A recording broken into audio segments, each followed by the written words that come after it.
October 16th, 2012, Hempstead, New York. President Barack Obama and Republican challenger Mitt Romney debate gun control at a town hall. We, of course, don't want to have automatic weapons, and that's already illegal in this country to have automatic weapons. That's not the case. We've even had people that have called the local sheriff's department to let them know that we have suppressors in the building. Okay, so there's a high level of miseducation in the general public. A few weeks after that debate, Mitchell Tyler and his family were getting set to open Safe Side Tactical, a gun store in Vinton selling items under the National Firearms Act. In order to sell these NFA items, Tyler has to have specific licenses through the Bureau of Alcohol, Tobacco, Firearms, and Explosives, or ATF, and has to pay 20 times more than a regular gun store for his federal firearms license, or FFL.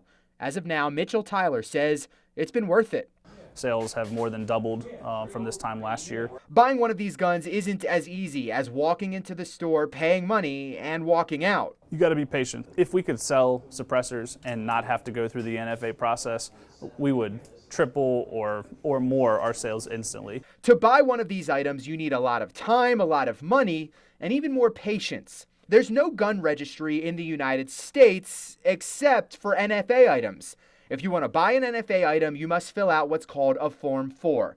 Among other things, it requires paying for a $200 tax stamp, along with fingerprinting, photographs, and the signature of a chief law enforcement officer, either the local chief of police, a circuit court judge, the Commonwealth's attorney, or the sheriff.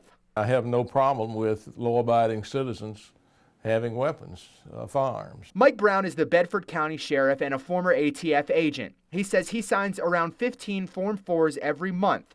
We spoke to more than a dozen chief law enforcement officers for this story.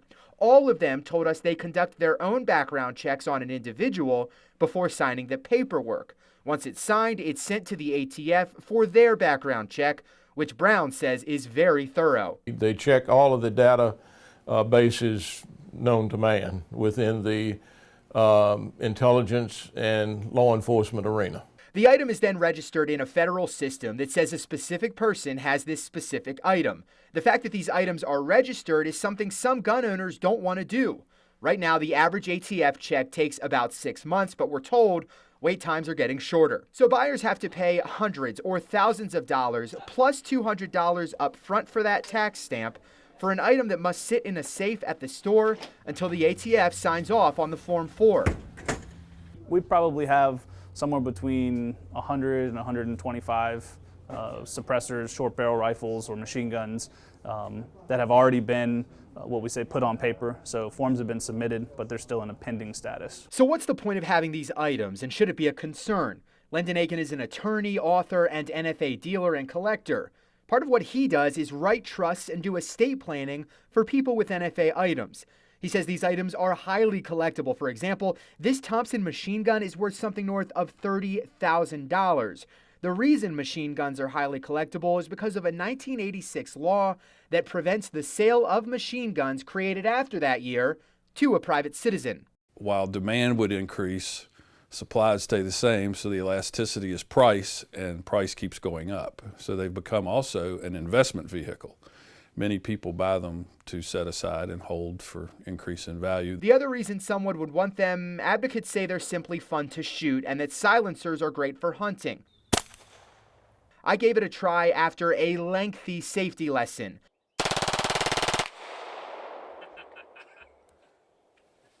Wow.